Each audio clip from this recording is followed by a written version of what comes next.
आपले भौतिक आणि व्यावहारिक आयुष्य, आपल्या स्वप्न आणि आपली महत्वाकांक्षा आणि जीवघेणी स्पर्धा ह्या चक्रामध्ये आपण असंख्य विचारांनी घेरले गेलेलो आहोत. असंख्य विचार, आपलं विचार विश्व आणि आपल्या मागच्या अगणित कटकटी, ह्या सगळ्यांमध्ये आपल्याला स्वामींनी एक बहुमोल देणगी दिलेली आहे. त्याच्याबद्दल आपण विसरून जातो. तेच तुम्हाला सांगायचंय, अर्थात हे स्वामींना सांगायचंय. मी फक्त एक माध्यम आहे. नमस्कार मित्रांनो, जय श्री स्वामी समर्थ. आजचा विषय सुरू करण्यापूर्वी सगळ्यात पहिल्यांदा मला एक काम करायचंय. मला तुमचे आभार मानायचे, मला धन्यवाद द्यायचे तुम्हाला. कारण माझा एक स्वभाव आहे की ज्या गोष्टी माझ्याकडे आहेत ना, त्याच्याबद्दल मी परमेश्वरालाही कृतज्ञता व्यक्त करत असतो. आणि तुम्ही तर माझा परिवार आहात. मित्रांनो, तुम्ही खूप मोठ्या संख्येने माझ्याबरोबर जोडले जात आहात. तुम्ही माझे विचार ऐकता आहात आणि आपला परिवार जो आहे हा वाढतोय. तुम्ही मला कमेंट करतात, तुम्ही मला प्रश्नही विचारतात. त्याचे उत्तर मी माझ्या पद्धतीने जसं मला जमेल तसं मी देण्याचा प्रयत्न करीनच. शिवाय आपण लाईव्हही येणार आहोत. त्याच्यामध्ये तुम्हाला जे काही विचारायचं असेल ते मला विचारू शकता. मी तुम्हाला ज्ञान काय देणार, मी तुम्हाला काय ज्ञान देणार? मी फक्त तुम्हाला देऊ शकतो दृष्टिकोन फक्त जो तुम्हाला कदाचित तुमच्या आयुष्याकडे बघण्यासाठी मदत करेल आणि तुमच्या समस्या सोडवण्यासाठी मदत करेल. हा ह्या सगळ्या उपक्रमाचा मूळ उद्देश आहे की मला तुम्हाला ज्ञानापेक्षा मला तुम्हाला दृष्टिकोन द्यायचा आहे. माझा दृष्टिकोन, ज्या गोष्टींनी मी माझ्या समस्या सोडवल्या, तो दृष्टिकोन मला तुमच्यापर्यंत पोहोचवायचा आहे. कदाचित तुम्हाला त्याचा उपयोग होईल. तर असेच माझ्या सोबत राहा, असेच जोडलेले राहा. माझे व्हिडिओ जर आधीचे बघितले नसतील तर तेही बघा, त्याच्यामध्येही तुम्हाला बऱ्याचशा गोष्टी समजतील. तर असो मित्रांनो, जय श्री स्वामी समर्थ. मित्रांनो, एक गोष्ट आहे की जी आपल्या सर्वांकडे असं समजा की एक बहुमोल देणगी आहे, त्या परमेश्वरांनी आपल्याला दिलेली आहे. आणि ती देणगी अशी आहे की आपलं पूर्ण विचार विश्व, आपलं संपूर्ण जगण्याची पद्धत बदलून जाईल. ह्या सगळ्या रहाडगाडग्यामध्ये आपल्याला स्थिरता येईल, आपल्याला मनशांती मिळेल, आपल्याला त्या परमेश्वरापर्यंत पोहोचण्यासाठी मदत करेल. आपल्याला समजून घेता येईल की जगणं खरंच किती सोपं आहे. आपण अकारण त्याला क्लिष्ट करून ठेवलंय. अकारण आपण त्याला इतक्या विचित्र पद्धतीने हाताळतोय की तसं करण्याची खरंच काही गरज नाही. तर आता मी तुम्हाला सांगणार आहे की स्वामींनी आपल्याला काय मोठी देणगी दिली. आज जे मी सांगणार आहे त्या गोष्टीवर जर तुम्ही खरंच थोडा विचार जर केला ना, तर तुम्हाला मी सांगतो की खरंच सगळ्या गोष्टी खूप सोप्या आणि सहज होऊन जातील. तर स्वामींनी आपल्याला दिलेली एक खूप मोठी देणगी आहे. ती देणगी म्हणजे आत्ताचा आपण जो जगतो आहे तो वर्तमान क्षण. मित्रांनो, आत्ताचा जो क्षण आपण जगतोय ना, त्या क्षणामध्ये इतकी शक्ती आहे की तो क्षण आपल्याकडनं स्वतः परमेश्वर सुद्धा हिरावून घेऊ शकत नाही. मला सांगा, तुम्हीच विचार करून बघा की आपण काय करतोय. आपण आपल्याच विचारांचे गुलाम झालोय. आणि विचार तरी कसले की ज्या गोष्टीच्या कुठल्याही त्या गोष्टींचं काहीही आपल्या हातातच नाहीये. आपण जे विचार करतो ना, प्रत्येक क्षणी तो विचार काय करतो की भूतकाळात जे काही घडलं त्याचं दुःख आणि भविष्य काळात जे काही येणार आहे त्याची चिंता. आता मला सगळ्यात दोन्ही गोष्टी आपल्या हातात आहेत का? नाहीयेत. प्रारब्ध मुळातच आपल्या हातात नाही. मी हे ओरडून सांगतोय प्रत्येक वेळी की प्रारब्ध हे आपल्या हातात नाहीये. जे काही घडणार आहे ते आपल्या हातात नाहीये. आपल्या हातात फक्त आणि फक्त पुरुषार्थ आहे. आपल्या हातात फक्त कर्म आहे. आत्ताच्या क्षणी आपण काय करतोय ह्याच्यावरतीच फक्त आपण नियंत्रण ठेवू शकतो. आणि हे जे आहे हे आपल्याला जगण्याची एक नवीन पद्धत शिकून जाणार आहे. बघा मित्रांनो, आपल्या आत्ताच्या ज्या क्षणामध्ये आपण जी क्रिया करतोय ना, त्या क्रियेबद्दल किंवा आपण जे कर्म करतोय ना आता ह्या क्षणी, त्या क्षणाबद्दल आपण जर जागरूक असू ना, म्हणजे जागरूकता जर त्या क्षणाबद्दल किंवा त्या घटनेबद्दल आत्ताच्या क्षणी ज्या आपल्याबरोबर घडते त्याच्याबद्दल आपण जागृत असू ना, तर सगळ्या समस्या तिथंच संपतील. जिथं जागरूकता असते ना तिथं दुःख आणि यातना याला काही जागाच नाही. तर ही जागरूकता काय आहे? तर जागरूकता म्हणजे काय की आत्ता ह्या क्षणी आपण जे काही विचार करतोय की आपण किंवा आत्ता ह्या क्षणी जी काही आपण कर्म करतोय ना, त्या कर्माबद्दल आपण सजग असलं पाहिजे किंवा जागरूक असलं पाहिजे. बघा ना कसं होतं, तुमच्या घरात एक छोटस मूल आहे हा, आणि ते फार छानपैकी एखाद्या कुठलं तरी खोडी करत किंवा एखादी गोष्ट करत तुमच्यापर्यंत येत आहे की तुम्ही बाबा असाल, मामा असाल, आजोबा असाल, कोणी असाल, किती छान हसत ते तुमच्याकडे येतं आणि तुम्ही कुठल्या तरी विचारात बुडलेले असतात ज्या विचारांचा काहीही संबंध नसतो, किंवा कारण आता या क्षणी तुम्ही त्याला काही करू शकत नसता, त्या गोष्टीवरती तुम्ही आत्ता काहीच करू शकत नसता. पण काय होतं, ते मूल येतं तुमच्याकडे आणि तुम्ही काय म्हणता, जा रे बाबा, आणि तुम्ही ते विचार आहेत ना तुम्हाला त्या निरागसपणाचा अनुभव पण घेऊ देत नाही. किंवा तुम्ही एखादी गोष्ट खात असता, ते खाताना सुद्धा आपण विचार करत असतो काहीतरी उगाचच, आणि त्यापैकी असे विचार तर असे असतात की ते मुळात तसे नसतातच, आणि आपणच त्या सगळ्या गोष्टी आपण आपल्या डोक्यात सगळं चक्र चालवलेलं असतं आणि मग आपणच त्याला धरून काहीतरी विचार करत आपण हे झालेलं उगाचच गुरफटलेला असतो, आणि आपण ते जे खात असतो त्या चवीचा उपभोग पण घेऊ शकत नाही, म्हणजे आपण काहीच करू शकत नाही. आनंद म्हणजे काय आहे तुम्ही सांगा? ज्या गोष्टी आपल्याला दिलेल्या आहेत या सृष्टीने, या परमेश्वराने ज्या दिलेल्या आहेत ना, त्याचा आनंद तर घ्यायला शिकला पाहिजे. पण ते होत नाही. का होत नाही? कारण हे सगळं जे चाललेलं असतं ना आपल्या बरोबर, हे सगळं आपणच तयार केलेलं असतं.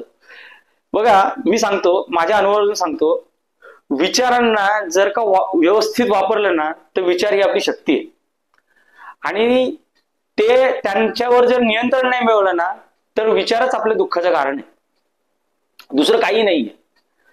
ह्या विचारांना बघा ना तुम्ही, आजच्या क्षणी आपण जे कर्म करतो तेच कर्म आपलं प्रारब्ध घडवणार आहेत. आपण ही गोष्ट विसरून जातो. आपण आता ह्या क्षणी केलेला प्रत्येक विचार आपल्याला भविष्यामध्ये काहीतरी करण्याची ऊर्जा देत असतो, आणि काही जरी आपल्याला नाही जमलं तर ह्या क्षणी आपण त्या स्वामींचं नाव घेऊन काहीतरी चांगलं काम करू शकतो, जे चांगलं काम आपल्याला कुठेतरी घेऊन जाईल, आपल्याला काहीतरी करण्याची प्रेरणा देईल. एखादं छान पुस्तक वाचू शकतो आपण छान काहीतरी लिहू शकतो, आपण छान गाणं म्हणू शकतो. अहो, मी तुम्हाला सांगू का, म्हणजे मी गाणंही म्हणतो. मला कधी कधी मला असं जेव्हा वाटायचं ना, जेव्हा ह्या सगळ्या गोष्टींचा मी अभ्यास केला नाही, वर्तमानाबद्दल जेव्हा जाणून घेतलं ना, तेव्हा मी तुम्हाला सांगू का, मी अक्षरशः माहिती का, मी गाणं, मला काही वाटलं ना, मला सुचलंच नाही काही नाही तर मी गाणी म्हणायचो. त्यामुळे एक गोष्ट, अजून एक फायदा असा झाला की माझ्या गाण्यावरती मला अजून अभ्यास करायची हे मिळाली. मग आता बरेचसे ठिकाणी मी गातो सुद्धा. म्हणजे मला ह्या गोष्टीतून मला काहीतरी तर मिळालं ना. मी उगाच काहीतरी जर मी करत बसलो असतो ज्या गोष्टींवरती उगाच, आणि बरं त्याच्यामधून अजून काय होतं माहिती का, नकारात्मक भाव पण तयार होतात. जर वर्तमान क्षणी आपण राहिलो नाही ना, किंवा वर्तमान हा जो क्षण आहे ना आपण जर चांगला केला नाही ना, तर होतं काय माहिती का, की आपले गैरसमजही पसरत जातात लोकांविषयी आणि परिस्थितीविषयी, किंवा अजून महत्वाचे आपले नातेही बिघडतात. अहो, आपल्यावरती किती लोक असे असतात की जे आपल्यावरती खरंच प्रेम करत असतात, आणि हे प्रेम करणाऱ्या लोकांच्या मनातलं प्रेम सुद्धा आपल्याला समजत नाही. कारण काय होतं माहिती का, आपण इतक्या भीतीमध्ये असतो आणि इतक्या असुरक्षित भावनेमध्ये असतो की आपल्याला आपलेही समजत नाहीत. आणि हे सगळं करून होतं काय माहिती का, की जे खरंच आपल्याकडे आहे ना, त्या आपल्याकडे असण्याची सुद्धा आपल्याला किंमत राहत नाही. किती छान आहे सगळं. तुम्ही विचार, मी आज तुम्हाला सांगू का, मी खरं सांगतो, जर का तुम्ही तुमची मनाची अवस्था काय असेल ना, ते असू दे, तुमच्याकडे जे चांगलं आहे ना, जे काही चांगलं असेल, चांगली माणसं असतील तुमच्याकडे चांगली कला असेल, तुमच्याकडे एखादे चांगले काहीतरी भावना असतील, तुमच्याकडे चांगलं जे काही चांगलं असेल ना, त्या चांगल्याचा विचार करा, किंवा ते चांगलं जे काही आहे ना त्या चांगल्याचा विचार करा, आणि त्या स्वामींकडे फक्त त्यांचे आभार माना की तुम्ही हे मला दिलंय. अहो किती लोक आहेत की ज्यांच्याकडे काही नाहीये, इतक्या दुःखात इतक्या यातनेमध्ये लोक आहेत, त्या लोकांकडे आपण बघतच नाही. आपल्याकडे कितीतरी गोष्टी अशा आहेत की ज्या खरंच बहुमोल आहेत, पण आपल्याला त्याची किंमत नाहीये. आणि अहो किती अशी लोक आहेत ज्यांना मुलं असतील, अशी किती लोक आहेत ज्यांना मूलबाळ होत नाहीये, आणि ते अक्षरशः परमेश्वराकडे प्रार्थना करतात की मला एक तरी द्या. आपल्याकडे आहे, आपल्याला किंमत नाही. खरंच जर फक्त या वर्तमान क्षणात जर आपण जगलो तर आपण किती आनंदी होऊ शकू. आपण अशा गोष्टींचा विचार करतोय ज्या गोष्टी आपल्या हातातच नाहीयेत. आपल्या हातात नाही त्या गोष्टींचा विचार करण्यात वेळ कशासाठी घालवायचा. आपण आत्ता काय करू शकतो, ह्या क्षणी आपण काय करू शकतो, हा क्षण जो त्या स्वामींनी, त्या परमेश्वराने आपल्याला दिलाय, त्या क्षणाला आपण असं जगलं पाहिजे ना की म्हणजे हा क्षणच घडवणार आहे सगळं. हा क्षण आपल्याला घडवणार आहे, कारण हा क्षण आपल्यापासून कोणी म्हणजे कोणीच आपल्यापासून हिरावून घेऊ शकत नाही. किती छान गोष्ट आहे, खरंच किती छान गोष्ट आहे. आणि आपण काय करतोय, मला तुम्हाला सांगू का, मला आज ना कशाची भीतीच राहिलेली नाही. मी माझं आयुष्य इतकं सहज होऊन गेलंय ना सगळ्या बाबतीत. मी असं समजतो की मला माझ्याकडनं त्या स्वामींना काहीतरी करून घ्यायचंय, ते करून घेत आहेत बरोबर. मला फक्त काम करायचंय, मला फक्त माझं कर्म करायचंय, जे काय होईल ते सगळं होईल.